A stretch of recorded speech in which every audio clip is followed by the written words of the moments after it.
Hey, everybody. On the run with Beards and Dunn back again. Beards, when you talk about on the run, I should say on the road. We're doing our Midwest retirement tour, as I guess you'd call it.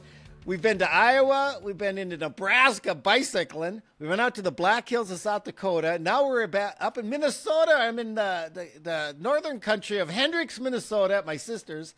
Beards, where are you at? Well, and later today, you'll be coming way north to Bemidji, Minnesota. Yeah, we can't wait, Dunn, for you and Karen to come and stay for a few days. We're going to do some fishing. You guys can probably do some cycling. It's beautiful. Yeah. By the time this comes out, we'll be at Beards' place, and hopefully our next podcast, we're going to be in the same room together. I don't know if that's a good idea or not. That's going to be interesting. It could be combustible or something like that. But anyway. So, Don, I got to ask you. Yeah. Okay. You and Karen have been retired now for pretty near a month. How it seems like you're enjoying it. Beards, we took off right after, it was Labor Day weekend. That's when we quit, that Friday before Labor Day. And we've kind of been on the go ever since. So I just feel like we're on vacation, and it's right. And this is the longest vacation ever. Yeah, it's going to be hopefully a vacation for the rest of my life, which absolutely hopefully be a long time. But it really hasn't sunk in because we've been on the road, we've been visiting with friends and family, and it's we just been on a trip, on a vacation, and it's the days. I can't tell you. I think is it Friday today or something? I know. I bet we record these, a day or two before they come out, and I have a hard time keeping track of it. But we're having a blast. Well, good for you guys. Well, let's talk a little bit here about racing, because I don't know if you heard on the news, Beards, there was a big race over in Berlin, Germany here recently. I know you're shaking your head. Well, the guy who won it, Kipchoge. Oh, the guy, talk about consistency. Holy bucket. 202. How many times has he run 202? I know. 5? Yeah. At least. And so, there was no big surprise there, and he's no. But on the women's side, I'd never heard of this gal, and for the people who don't follow running or anything, the world record for women. Oh, I was in Boston in '83 when Joan Benoit set it at 2:22. Yes. And a lot of guys are like, holy shnikes. Right. I've heard male chauvinist men say, the day a woman beats me, I'm out. I'm done. And a lot of them just quit. And so, as I got older, and I don't know, I hate to say this, if I ever got, I don't want to sound like arrogant. I don't think I ever got beat by a woman in a foot race, because I quit running in my early 30s, mid 30s, and so I was still very competitive. And, Joan Benoit, she about got me. But anyway, then I got into cycling, and as I got older cycling, there were some women that you run into cycling, and right. Betsy, you knew Betsy Cordes. Yeah, Betsy's a great gal, and she's a heck of a bike rider. And I've been to some bike events, and I'm pretty sure Betsy, and the men have a term, and I'm sure we're going to lose half our viewers here right now. They call it getting chicked. Have you ever heard that, Beards? No, I never heard that one before. Well, getting chicked is a guy who gets beat by a girl. You got chicked. I like it. Oh, but it's terrible. You shouldn't call a woman a chick. I mean, I know. It's. I hope they don't see it as derogatory, but it's kind of slang or something. But anyway, this gal ran 2:11:53. But the world record kind of progressed. They started nipping at 2:20, and then yes, I think when they just barely went under. I think some gal ran 2:19, 2:18, and it kind of hung there. Paula Radcliffe, she blew it out London. 2:15. Ran like 2:15 many years ago. Oh, 3 minutes off the darn thing. But I got to admit, Paula Radcliffe and most of these gals, they're world class. I'm not saying they were like amateurs that just showed up one day and did this. And so they were training their heinies off, doing it. And then a gal, I think, was it after her 2:15, a gal did 2:14 here a year or so at Chicago. Ago. And now a gal at Berlin runs 2:11:53. Done. If you've been watching the internet, I'm on Facebook a lot, and I have some Jack Welch. I know you know Jack. Right. He's a writer, and he's interviewed you and stuff before. And, man, his site's been blowing up because, a lot of world-class men who are retired, she's now 98th on the all-time U.S. list. I know. Done. There's not many American men that can run 2:11. You know, Joel Renshaw, who's a heck of a runner out of South Dakota State, and he's running up for, what's the name? Is the Team Minnesota? Yes. Minnesota Distance Project, or, you know, it's a group of guys that are national class runners and gals who are national class runners who have said, you know, to go out and do what Dick Beardsley did, do it by myself, support myself, have no, you know, coach from distance. You know, that's a tough, Beards, that was a tough road to hoe. you got her done. You know, had no choice. There wasn't a team. You know, when you and I got together, we were a team of two. You know, sort of thing. And well, Joel is up in Minneapolis or somewhere. I'm not sure where they train, you know, regularly. Yeah, it's around the Minneapolis area. He was a 28, you know, mid 28 minute, I think, you know, 10K guy. And he ran 2:12:11 at California International Marathon. Got third place. I mean, feather in his cap, and it's really a jump. You know, he's now approaching that. Well, he's an elite athlete, but you know, he's knocking on the door of, you know, world class. Right. And, you know, I'm nothing against Joel, and I'm not trying to but, you know, this guy ran faster than he did. Done. And it just kind of makes you wonder, how's that possible? Well, you look at her progression. She went like 2:35 to 2:20, and now all of a sudden she runs 2:11. I mean, you know, and again, on the internet, everybody's being pretty, what's the word, judicious? There's like, boy, this is interesting. Well, I think interesting is another word for suspicious, you know, or something. Well, and there has been Kenyan athletes, and I'm thinking of a gal named Jipco, Jipco, Jipco, and she had won, I think, a couple, like New York a couple times or Chicago, and she got what's the word? Busted for, and it's either EPO, which if people don't know, it's a medicine that can help you develop more blood cells. It was invented for people that had like bone marrow cancer or the anemia real bad. Their bodies weren't producing enough red blood cells on their own, and this medication would stimulate your processes. Well, somebody got the idea. I wonder if I gave that to an athlete, an endurance athlete, because we need more red blood cells to carry oxygen. We can. It's like putting nitro in your gas or something. Exactly. You're going to go like crazy, and so it worked. And then there's another one called Cera, and I don't know what that stands for, CERA. But I hear about all these in the world of cycling. And anyway, you know, plus then the shoes. Adidas came out with their version, and they claim, and this was on the internet last night, Dick. I was right before I went to bed. Those shoes, they said they cost $500, and they can only be and they can only be worn once, and because they're only good. They're like the weight is on microscopic weight, and so they don't hold up to like you. They said so.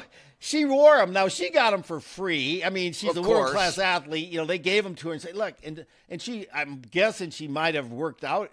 How do you buy? And they're good for one use. And some people on the internet go, "Yeah, there's so much for not running in new shoes." Dick Beardsley. No, they didn't say Dick Beardsley on there, but you don't run in new shoes. Everybody knows that. Man, you're going to find a seam or something's going to start rubbing that shouldn't, and you're going to get blisters or whatever. Well, then, Beards, last night they said they're on the market now for the common person, $650. And you can use them one time. Yes, and I saw some places said the sites are sold out already. Okay, this is okay. I know. You know what's okay? Now this is my opinion. People are trying. You know, what did they say? What kind of drop in times you get by wearing those shoes? A percentage or anything? No, that hasn't been tested. They said, you know, if Nike claimed 4%, and they said that varies according to the runner, their stride pattern. Sure, you would have got like freaking 10%, I think, or something. Well, no, you were so efficient anyway. I'm not sure you would have got the 4 or 5% efficiency because you were so damn efficient. Done. But the energy return, New Balance sent me a pair a couple years ago of those the carbon plated shoes, and you know I'm slower than molasses in January now. And when you put them on, just walking in them, they push you forward. When you run in them, oh my gosh! And then the nice, they definitely push you forward. And then your legs aren't near as beat up after a marathon, a half marathon. It's pretty amazing. But $600 for a one-time shoe. Why any so-called amateur runner would waste their money on that is beyond me. Well, Beards, it's probably the same reason that amateur bikers are buying e-bikes that are Right. 14, and then they make an e-bike right now in the special. It's $14,000. Wow. And I have one, not that model. I just want to correct, but I got a model step down, and I'm not saying this to brag. It's $9,000, and you know what? I love it. It's worth every penny. And I that's know you probably do. the attitude of a runner who's, let's say you're on the cusp of 3 hours, and you're just like, you're at that 40-something-year-old, and you're like, man, I'm training as much as I can. I'm not getting any faster. And these are legal. There's no reason I can't use these shoes, and it's kind of like using a goo or some electrolyte replacement drink. It's like it's going to help me. I'm going to, money, I hate to say in our society and our culture nowadays, my brother-in-law and I were talking about this. I had a neighbor who'd come over and mow my grass when I wasn't home, and I'd always throw him a $20 bill. Hey, there, buddy, thanks for doing it. And he'd, you don't need to pay me. And I'd, go out and get yourself something. Go out for supper. No, there's the 100 is the new 20. Now people listening to this might say, you arrogant son of a buck, I don't have $100 bills I'm turning around. But, I just got my oil change in Rapid City. Beards, what do you think I paid for an oil change? Just straight up oil change. Well, I just had one the other day. Now, I use synthetic oils in my truck, but it was $85. $88. Now, I grew up on a farm. Yeah, $88. And I asked the guy, well, geez, did you rotate my tires and flush out my radiator and replace the transmission fluid? And it was a straight, and it kind of hit me, and I can't. It's inflation, and I just retired, so hey, I work at a hospital. Anybody who works at a hospital shouldn't complain about the prices of stuff. They charge you $10 for an aspirin. Oh, well, and people don't understand the expenses. Yeah. All I know is this is what my bill was, and I don't have insurance. You're going to be like hawking your $9,000 bike to pay your bills and stuff. Well, anyway, Beards, we could go round and round and round on this for an hour, and it is what it is. And, Well, Don, here's the deal, and this is what's hurting our sport of distance running in general, track and field, is that anytime anybody does run a fast time, number one, they must be doped up and stuff. And there's no pure, like, man, what a great performance. So there's always that suspicion, and they're catching more of these people more and more all the time now. Like you said earlier, past champions from Boston, New York, Chicago. The money's gone. They're not getting the money back, but they take away their honor. And there's got to be a shame. And, of course, the athletes, my gosh, I follow pro cycling. You talk about I hate to say it, a dirty sport. Right. And they keep saying, we've cleaned it up. First it was, back in the 90s, it was just terrible. And people were dying because of this, the EPO. Because you develop more red blood cells, there's this thing called hematocrit, the thickness, the percentage of red blood cells in your volume of blood. And you increase your risk of blood clots. That's part of the job of blood cells is if you get, and there were athletes, and when their heart rates are so fit, their heart rates would slow down. Yeah. I'm not bragging. My heart rate would be down into the 30s, and I think yours did too, because we got this huge, big old strong heart muscle. Well, when blood doesn't flow freely, it tends to coagulate. It'll clot up. And that's its job. If you get a hole in your Beard, you should know all about bleeding. But anyway, and clotting. But athletes are dying of blood clots, and they're young, healthy athletes, and a lot of them are amateurs because they were trying to make the jump to the pros, and to do that, they were using they were training hard. Unfortunately, sometimes hard training can only take you so far genetically. Right. And some people aren't willing to accept that. And it's like, that's the way it should be. There's a movie on Netflix called The Rider, and it's fiction. It's loosely based on a pro athlete, cyclist career, and it's kind of the behind the scenes, and it shows tons of unfortunately blood doping, testosterone injections, all this stuff, which I don't think I know it's not far from the truth, and unfortunately the money. What does the winner of Berlin make? Just in prize money, Beards. Is it 500,000, $500,000? Somewhere in that neighborhood. And then somebody like Kipchoge in the top run, they're definitely, he's probably getting $300,000 to $400,000 just to show up. And then his contracts are millions and stuff. Oh, right. And so if you're a young athlete who's, and I'm like, I've never met Joel Renshaw. I appreciate Joel is going for it. Here's a kid that went to South Dakota State. He's talented. Obviously, he's got a great work ethic. Rod DeHaven was his coach in college, and he's decided, I'm making a commitment here, and I'm going to see where I can go with this. Good for him. It reminds me of you, Dick. I just wish more. I'd like to say I went for it, and in the end, you get to a point of reality. I never broke 30 minutes in the 10K. So for me I wanted to see how far I could take it, and I think I did. And Joel was, he ran the 10K. I hate to say this, Dick, faster than you ever ran a 10K. Oh yeah, but that doesn't always transfer that you're going to run a great marathon. Right. And so, but how do you know until you get out there and until you try? What's Terry Collison? Get after it. Right. And so I think somebody like him, I'm hoping he's like you. If you said it wasn't even available, you didn't know anybody using the stuff. You didn't know how the stuff worked, and you didn't know the stuff existed. Other than we used to hear about Lassie Viren over in Finland, that blood doping and yeah, exactly. He said it was the reindeer milk, but anyway, that must have been their name for it. But I give Joel a lot of credit. Now Joel, I'm hoping he's not around anybody. Or, that would say, look, Joel, you're 212, bud, but to get to that level, you got to go sub 210. And to make that leap, we can do it. So nobody will ever find out. Wow. Those kind of temptations. It'd be tempting. Oh, I'm just glad when I was 22, 23, 24 years old, nobody whispered that in my ear. Right. Because, there's you can say, Mike, you wouldn't have done it today. But at that time... At that time, I look back and think that same thing. Nobody ever said anything like that to me either. But if they would have at the time, I can't for sure say I wouldn't have. I hope I would have been smart enough not to.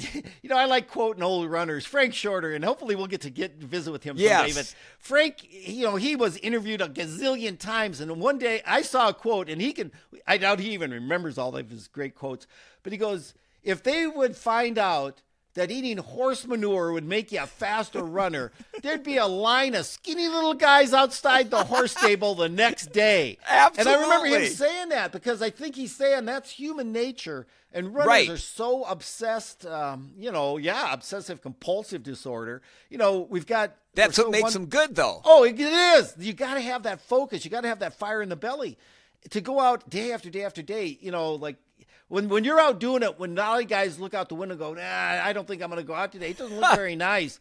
Right. And there's guys that are, there's no bad weather. It's just bad clothing choices. Brings back memories. Joe Stelling. You get out there and you're going to do it because you're driven by some internal forces, and we'll try to go through that someday psychologically. What's that all about? But anyway, so that it's kind of exciting time for running, but also, and another friend of mine, I do, when you mentioned you had a pair of those shoes, a good friend of mine named David Jessup. Dave's a physician, and he and I have been training partners, and he got a pair of them, and he had to go buy his, and he wears about a size 9.5, and I'm like a 10.5, and he goes, Dad, you want to try these on? And I go, yes, I do. And I laced them as much as I could. I thought, shit, if I wreck these shoes, because I think they're like $250. Aren't they? Yeah. Well, I wedged my fat feet into them, and just Beards walked around his house. I can't even run, but I kind of jogged and jogged across the living room floor. And you're right. I felt like I was going to fall on my nose. I know it. I'm exaggerating, but I mean, you could feel like, wow.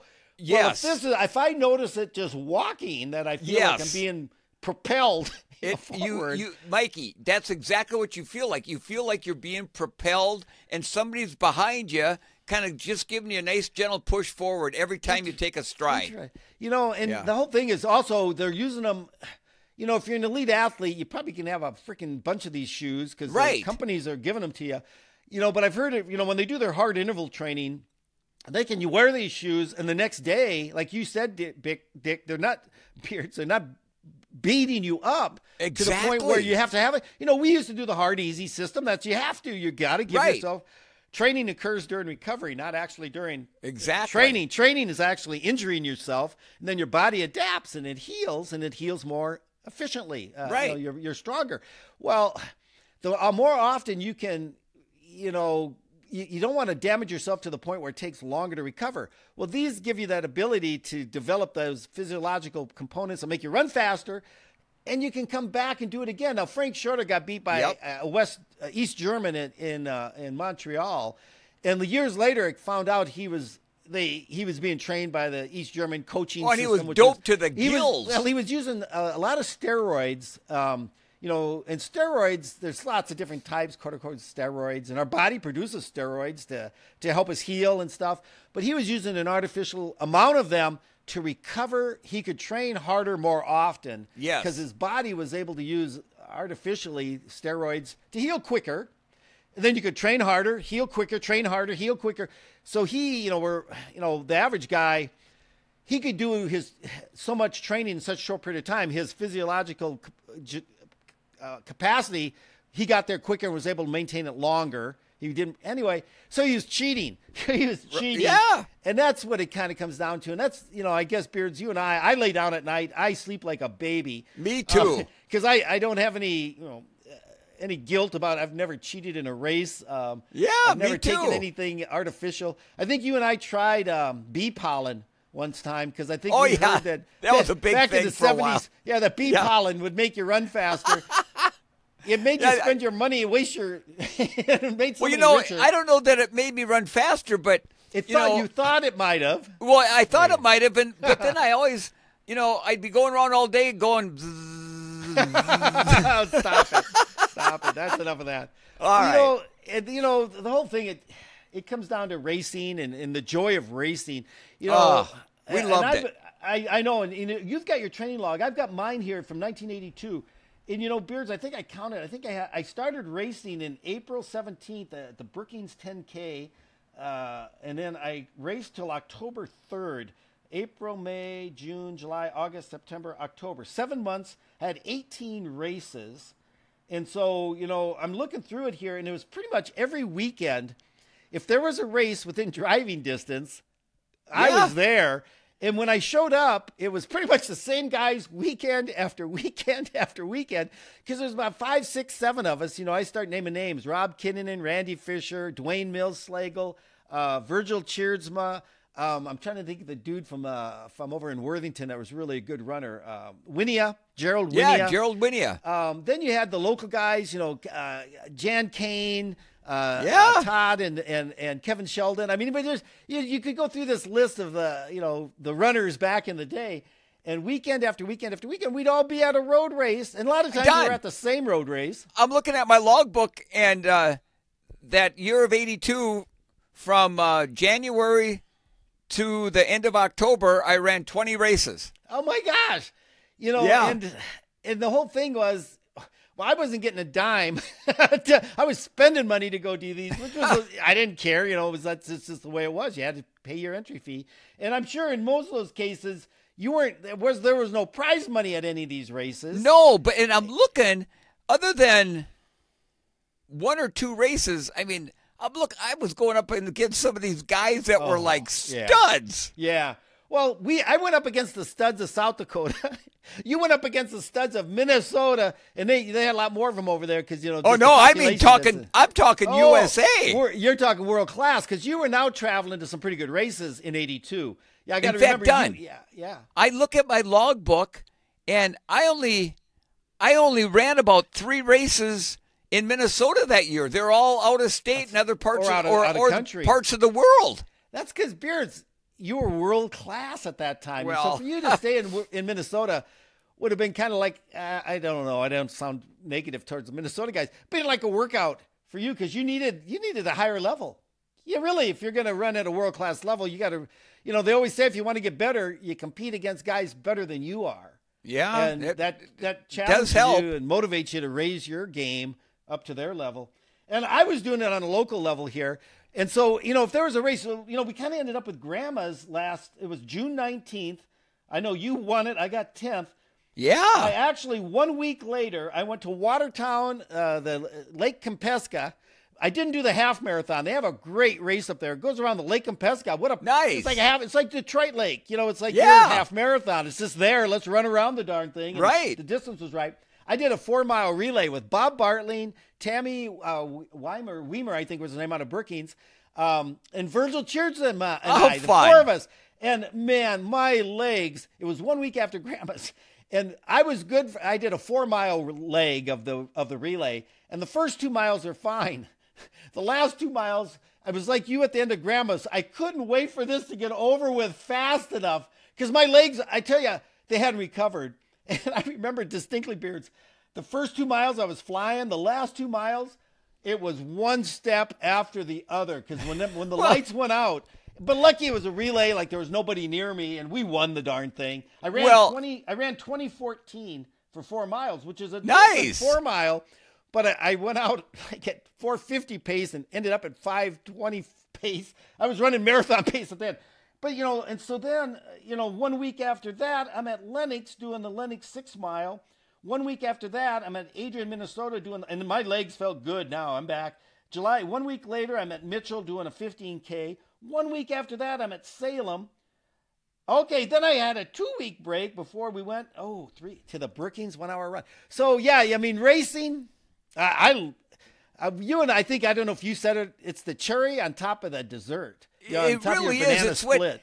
And done. It's why you train, because the hard part is, and the not so fun part is kind of the training. The fun part is getting in there and racing. And I'm looking at my logbook. So right after Duluth on the 19th, the next morning I jumped on a plane, went to Anchorage, Alaska.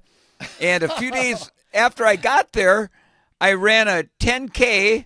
I went through the first mile in 4:26, ended up running, 30:44.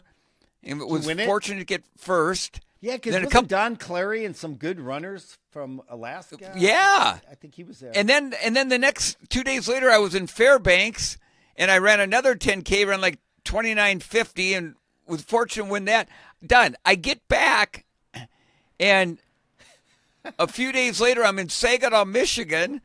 I run the Bridgeport 5-miler and ran 24:19, got first. And then the next weekend, I'm in Middletown, New York for the Orange County Classic. So, okay. I remember this. So, I'm in the race. Frank Shorter it's his hometown. Frank's in it. Rod Dixon, Mr. Stud, is in the race. We go through the first mile in 4:21, and I'm hurting. And it was hot. Well, Shorter ended up winning it. Rod was second. I can't remember who got third. I was fourth, ran 30:44. And then a week and a half later, I'm in Agawam, Massachusetts for the Riverside Park 5-miler. Done. We go out the first mile in 4:19. I'm hanging on to the back of the pack. So done. That day in that 5-miler out in Agawam, Massachusetts, I run 23:31 and got 8th. Greg Meyer set the American record that day, ran 22:46, and Bobby Hodge was right behind him in 22:48. I couldn't even see them guys by the time they got to the end. 5-mile was a little outside your wheelhouse. That's pretty short for you, bud. But man, Beards, I was trying to keep track there. You were just basically traveling and racing. Well, and I don't know how much training you got in there. Well, you know me. I'd go out. I'd hammer. I remember after that Agawam 5-miler, it was that night. The next morning, I went out and did like a 22-miler. But then done that. So I get back from Agawam. The race was August 8th. 4 days later, I'm in Brookings, South Dakota for what. Ooh, the 1-hour run. And yeah, that's let's just get right into it. Yes. Bob Bartling was, Mr. Prairie Strider, and he would host the Prairie Striders. And at that period of time, they were hosting the hour run twice a year. I know it was, one in the spring, one in the fall, and they were being held all over the country back then. They were called Postal. And what you would do is, and it was TAC, I think was the Athletic Congress that used to be called AAU, But, they changed the configuration of amateur athletics or whatever, and it became the TAC. They were like the sponsors of it or the underwriters, or whatever, the organizer. But then you'd have your local TAC official, and we had one in Sioux Falls, Peggy Graff, who you had to have you said, Beards, I don't know if you remember this, you used to get an AAU card. Yes. To run AAU races. And it was a minimal fee. It was probably like $10 or whatever. And bike racers have it too. We have a cycling federation that you had to be a member of to race. And then the Athletic Congress kind of replaced the AAU. And the gal who had been doing the licensing in South Dakota, I should remember her name because I bought AAU licenses from her for years. But she wanted to retire. She was getting old. And Peggy Graff, bless her heart, she said, well, somebody's got to do this. And Peggy was a heck of a runner. She broke 40 minutes for 10K and right. Really good. And so she became the TAC official that would sell licenses to race TAC events. Well, then Bob, they had, they were TAC sanctioned and all this. They made sure courses were accurate. And they would do all the TAC paperwork to make courses certified. In fact, I think Brookings kind of, lorded it over the rest of the state. They had certified courses. So because of Bob. Oh, exactly. Because your time in Rapid City, and not to pick on Rapid City or in Aberdeen or Watertown, wherever the race was, if you actually set an age group or heaven forbid, an American or world record, it wouldn't count. It wouldn't count because it wasn't a sanctioned course. It has to be, sanctioned means that it had been certified, that it was 100% legal. It was the right distance. And Bob, he loved to age group records. He kept track of those things for people, and he had several. And Beards, you and I think at one time had age group records for the hour run, and because we did these events. And so anyway, they had an hour run that spring in like April, or March, April. It was early. And for whatever reason, I didn't go, but, some of our teammates, Randy Fisher, Virgil Cheersma, they had done it that spring, and it ran really well, somewhere between 11 and 12 miles, probably like 5:15, 5:20 pace for an hour. Now, for people that are listening and going, hour run, I don't understand. You just go out on the road and run for an hour and they measure how far you ran or something? Oh, no. It's a lot more specific. You run on a track. You run on a track. Now, most runners who love running, track running and racing isn't probably, they love being out in nature, going down gravel roads. Right. Grassy parks, beautiful scenery. Yeah, you go to the track and you go run in a circle, a quarter mile at a time. For an hour. And so, a lot of people hated the 10K in track because it's 25 laps of the track. And you're running as fast as you can. And man, after about 12 laps, you're like, I'm half done, and I've got 12, 13 more laps to do. And it's kind of mentally, really tough. But the coolest thing about running on the track is the pacing. Every quarter mile, they yell out your split. And if you're doing 5-minute miles, that's 75 seconds for each lap. Now, if you're doing 6-minute miles, it's 90 seconds for each lap. You can do the math. And so, like Bob always said, the hour run is the perfect race to learn pacing. Because if you want to, run efficiently, you should run basically the same speed the whole race. Because, it's just more efficient that way. Your body can handle it. So they ran one that spring, and for whatever reason, I didn't run it, but we knew one was coming up that fall. And I don't know when you and I, and Bob and Rob Kinnunen, and I'm trying to think of John Merrihew from USD, Don Oberle from Aberdeen. There was a bunch of guys that were the good runners, and Bob said, and Fish too. Fish ran the spring one. Fish didn't. No, he ran the fall one too. No, he wasn't there. I looked at the results. He did. He wasn't. No. I thought he got third done. No, Rob did. Rob Kinnunen. Okay. But, we'll look this up later because I know we're kind of sticklers for details. Anyway, you made a commitment to come do it. Right. And because I think it was mostly because I was going to be there. It was a chance for us to get together with you and Mary, your first wife, and Karen, and Bob was like, yeah, let's. And listen to this. They did it on a Thursday night. which was usually these things were like at 9 in the morning, 8 in Yes. the morning. And mornings are pretty good because I don't know if people know this, in South Dakota, the wind tends to blow. And if you wait till like nobody wants to run a race at 1 in the afternoon because it's going to get hot and the wind's Right. going to be howling. And so for whatever reason, it was like a twilight meet. They used to call them twilight meets. They have them like around sunset. And we did it at 6 p.m. on and I'm looking at the date here. It was August 8th. August 12th. 12th, yep. And it was and usually at the hour runs, you'd get all kinds of abilities. Lorne Bartling would show up, and I think Lorne had, because Lorne was probably in his 80s. And right. He was still doing these things, and he had age group records. And Lorne was probably doing between 9 miles and 10 miles. He couldn't do 6-minute miles anymore, but he'd be out there doing it. And I don't remember too many younger kids or high school kids, but there'd be, a lot of female gals. Well, you'd have not a track full of people, but you'd have quite a few people on the track. And that day we had. There was quite a few people in the stands watching. In the stands. It was kind of, I don't want to call it was an invitational 1-hour run. It kind of was, though. It basically was. We only ended up with, which was good. Because if you have a lot of people, now you can imagine after an hour, you're going to be lapping people. Because once you get a quarter mile ahead of them, and I might as well just cut to the chase. We'll get into the details. But Beards won it. I got second, and Beards lapped me.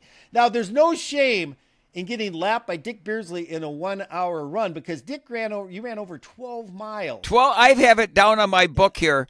12 miles, 396 yards. Yes. And so when Dick came around me with 1 mile, I think it was 1 mile to go. I had about 5 minutes left in the race. I heard Beards' footsteps and I knew he was coming. And you came around me, and you're kind of, in my mind, I'm thinking, geez, I just got lapped. And I'm in second place, but then you got to think of a road race. Yeah. A 12-mile road race. Do you think there's a chance Dick could end up a quarter mile ahead of me? Done. Oh, yeah. Here, now, let me read what I got in my logbook here after the race. Weather was a little rainy and about 70 degrees with strong southeast winds. Yeah. Felt very good the whole way. Did not push real hard. I'm glad you 74-second splits. And then Dunn. Then at the end, I go. Dunn ran great and finished second, just 50 yards short of 12 miles. Don't even bring it up. But here's the scenario. Dick showed up. I don't know. I think you got there the night before the race, and you stayed out at the Starlight. Yep, the Starlight Hotel next to the interstate. And we drove up early. Karen and I drove up early in the day to hang out with you guys. It was a Thursday. And I remember we were taking this race very seriously, and we said, staying off our feet. And Beards, I have a memory of you and me laying on a motel bed watching TV. I can't even imagine. We were just hanging out, chit-chatting. The girls, I think they were in the other room because it's like, we talked about was running. And we kept looking outside the curtains. We didn't have a weather check like on your phone. We didn't have cell phones. There's no way. So about every hour, one of us would pop up and pull the curtain out back and go, frick, it's still blowing. It's still, and we were like bummed. It's like, dang, because running around the track, half the time you're going to be running into the wind. Right. Half the time you have the wind helping you. Well, it never helps you as much as it hurts you. No. And so we kept watching the wind, and it wasn't getting any better. And I kept I don't know if I said it or in my mind, I said, but, down around sunset, towards the late afternoon, early evening, the wind tends to die down. It's just the way of the temperature variance or whatever. And so by the time we headed over to the track, like at 5, it was getting a little better. It was getting a little better, but I'm not going to say it was definitely not calm. And if anybody ever goes to our website or on, if they see this on YouTube, you'll see that we kind of use as our logo is a silhouette of Dick and I. I'm on your shoulder, on your right shoulder, right behind you. And that picture is taken from that hour run. And it was probably about the second or third lap because we're all lined up behind the Beards. He's our leader. And, your hair, we had hair back in those days. A lot of hair. Your hair is sticking up. My hair's blowing up. And, and it's just because we're running up the home stretch heading east into that little bit of a southeast breeze. And Rob Kinnunen is lined up. I see Jeff. I see Don Oberle. We're all lined up behind you. And you were knocking out 74, 75, 74s.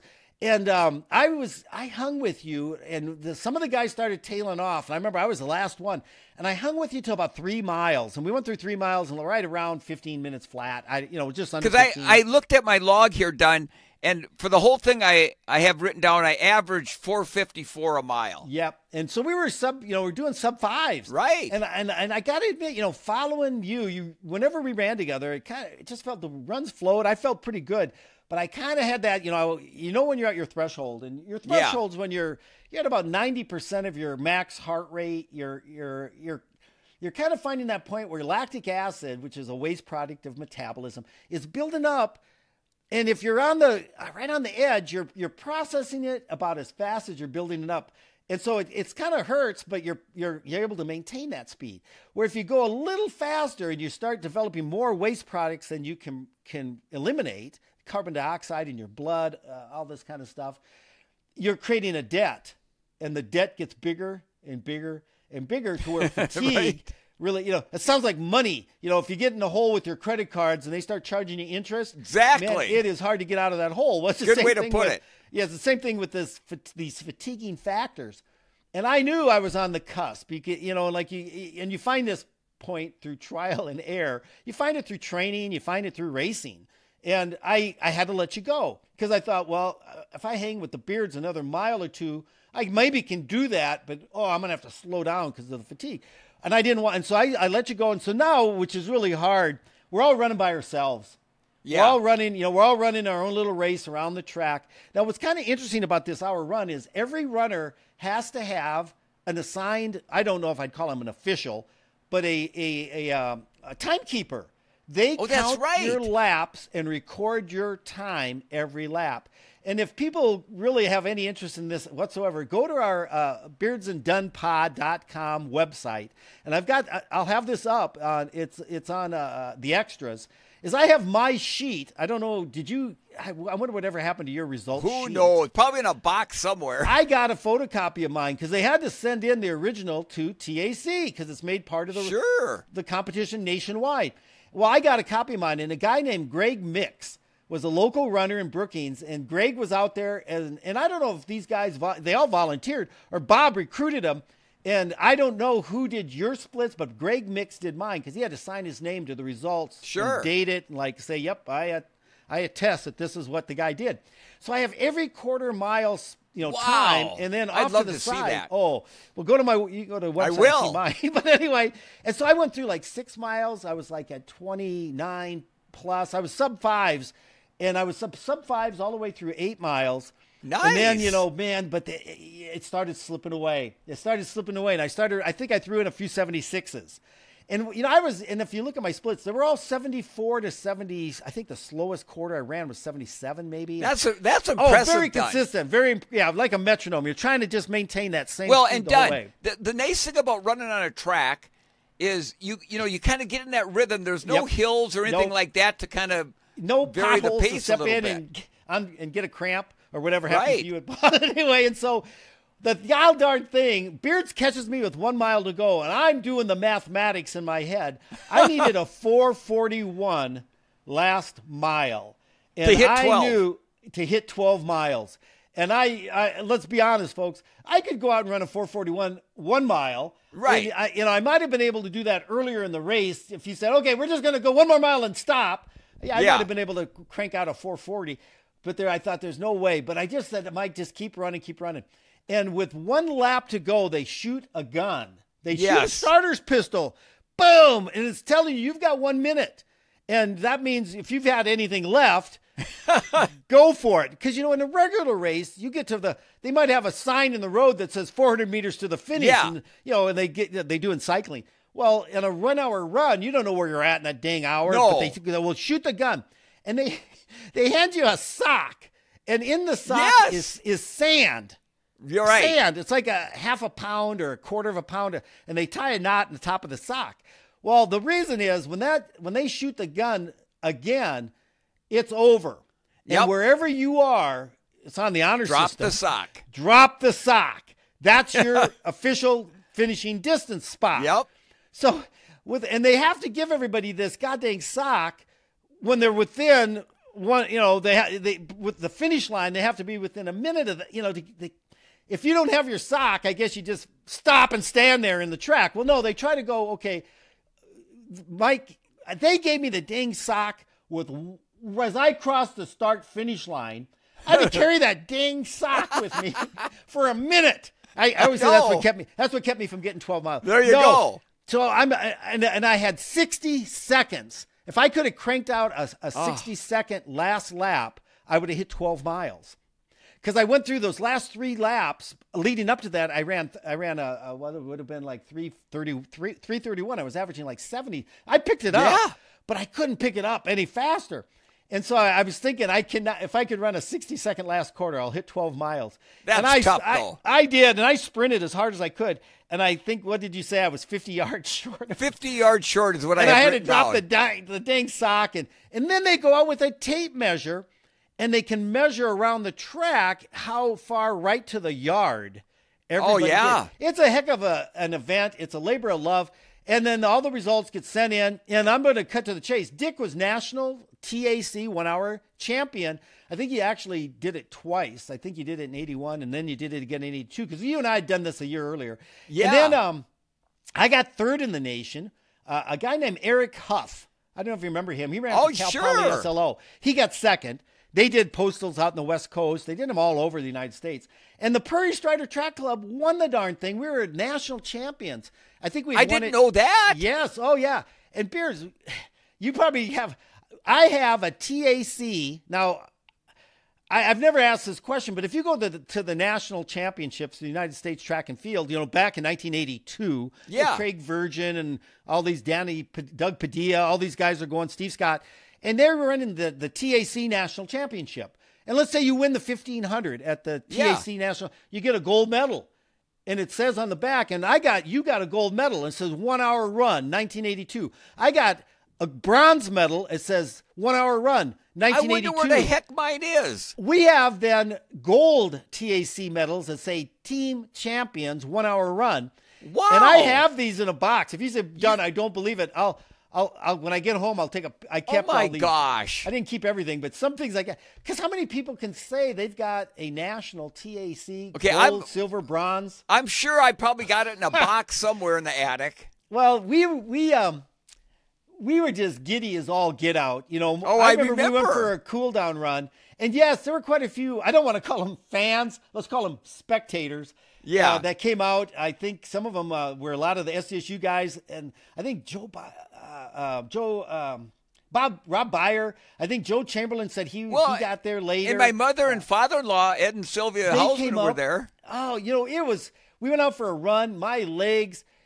And Beards, I kind of use this as a, what do they call a milestone, a marker, a watershed moment. There's all these terms. Yeah. Where I kind of, I was 25 years old at that point, and I thought to myself, okay, that's a good run. That's one of my best efforts running in my career. I always dreamt of breaking 5 minutes in the mile as a high school kid. As a freshman, I wanted to do it, couldn't do it. And now I just cranked out 12 of them. Exactly. And I thought, man, and now I'm thinking Beards knocked out 26 of these at a faster, 454, 455 pace. And so it's all relative, It is. And so then I kind of, that's when you start thinking, I need to do, and I was in grad school. I need to be thinking about my future, because I don't know if running is going to be a great way to make a living. In the meantime, too, and we'll kind of wrap this up. I think we're right at time. I was so excited, Beards. You introduced me to Will Elbers at Grandma's in that car ride up there. Will ended up 19th that day. I looked back at the results. I got 10th. And he said, Mike, we're going to put this team together. Would you be interested? Yeah, I would. He goes, okay, I'll send you some stuff. Well, Beards, I am not kidding you. The next week, I don't know how UPS was in existence in 1982. I guess they were. I got a box, kind of like you said when you got that box from New Balance. I got a box from Brooks. And in it were like 3 pairs of training shoes, a bunch of T-shirts, a warm-up suit, a racing singlet, and shorts. John, I remember when you got that. I was so excited for you. I was like a little kid on Christmas morning. I don't know if I teared up or not. I think I probably should have. I did with happiness. And they sent me a contract And I have it to this day. If I could put it up on the web, it's kind of like bragging, but I could put it up on our extras sometime because I still have it. I had to sign the darn thing and date it, and send a copy back to them. I'll be darned. And it says full shoes and clothing. And I can't remember. I think it was $500 or $1,000 of travel money. They didn't give me any cash. It wasn't like I'm buying groceries with this. But still. But they gave you the ability to run races. And I could use that money for a couple races. We'll talk about those next time. That's awesome. Yeah, no. Beards, that was kind of, again, in 1982, to be a runner and, to put that kind of work and effort into it, a lot of people might have questioned, like, Jesus, all you guys do is run, and you're going, why? I remember kids in high school asked me, why do you run so much? And I couldn't answer them. Now I can. Well, I do it because I enjoy it. I take pleasure and satisfaction. And I don't have to justify my behavior to anybody other than my wife, probably. But and here's the deal. We did it because we enjoyed it. Oh, love the sport. And we didn't want to look back at our age now in our upper 60s and say, why didn't we give it a shot? What if I would have trained a little harder? I wonder how fast I could have run. And we'll talk about a few of my best friends who actually have told me that. Mike Bills, who was a fantastic runner, 3-time All-American, and Joe Chamberlain, who was, I tell you, Joe's an inspiration. He's a heck of a runner. Right. And Joe was faster than I was in college. And Joe came from a little town out in middle of nowhere, South Dakota. And he developed himself into a national class runner. But he went on to run marathons later, Boston. I can't tell you all the marathons. But he did it later in life when he was a master athlete. He was past his prime. Yeah. And to this day, there's no doubt in my mind, Joe Chamberlain and Mike Bills would have run sub 220 marathons. Oh, for I just sure. know just from knowing their personalities and their work ethic and their stubbornness. But, and I'm not picking on Joe or Mike. They never did it when they were in their prime. And I can't explain why. Maybe they can't even explain why. Chose another path. And yet, when you have those opportunities, don't let them slip through. If someday, if you're a young athlete and you're a runner and you love running and you'd say, I wonder if I should do a marathon. Yeah, you should. Because like Dick has said, it could change your life. Yeah. In fact, really done. Yeah, I'm looking at done. Real quick, we'll wrap it up. I'm looking at a thing I got from an organization I spoke at Grandma's Marathon last year. They made this plaque with something I said. It says, no matter how fast or how slow, when you cross that finish line, it'll change your life forever. Dick Beardsley. That's the quote. And it's so I true. just mangled it. It is. Yeah, no, you did good. Well, listen, Dud, I can't wait till next week when we do another show, and we want to thank everybody for listening. And if you have any questions for Dunn and myself or comments about the show, make sure you contact us directly on our website, beardsanddunpod.com, or you can leave us a comment on our Facebook, Instagram, or X, formerly Twitter, all at Beards and Dunn Pod. Now, if you're still listening, next podcast might have some what they call extras, footage of the Beards and the Dunn in a fishing boat. Not that we're competitive, but yeah, we are. We want to see the biggest fish, how many, and all that. But Beards is a can't pro. wait. It's just like running. I have to follow his. Anyway, it's all good. Now, if you're watching this on YouTube, we'd love to have you hit that subscribe button. Hit the like or leave us a comment. We just look forward to hearing back from some of the people that might want us to continue to do this. Anyway, have a great day, safe travels safe travels to Bemidji. Oh my God! Bye-bye, everybody. You better keep it warm there. Bye. It will be.